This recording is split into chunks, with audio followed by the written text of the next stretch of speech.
Labas, skaitau knygą vieną. The Gift of Not Belonging. Vieno amerikiečių psichiatro ir psichoterapeuto knyga apie tai, kaip visai yra gerai nepriklausyti tam tikrai grupiai ir nepriklausyti tos grupės kuriamiems standartams ir taisyklėms, ir kad tai iš tikrųjų yra dovana būti autentišku ir nepriklausyti didesniai masiai. Ir dar tik pradėjau skaityti, bet labai užstrigo vienas sakinys, tai noriu pasidalinti ir su jumis. Iš pradžių paskaitysiu angliškai, o po to pasakysiu tiesioginį vertimą.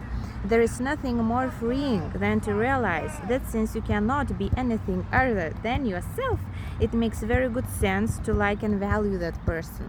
Tai reiškia, kad nieko nėra labiau išlaisvinančio negu suvokti, kad dėl to, kad negalim būti nieko kitu, yra labai racionalu ir protinga ir naudinga vertinti ir branginti būtent save.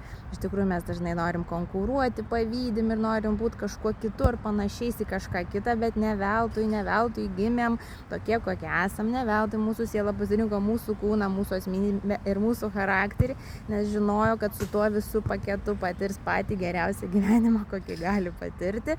Tai branginam save, rūpinkime savim ir pasistengim, jeigu norim stengtis ir kažką pranokti, tai pranokim patį save ir tapkim paties savęs geriausią versiją.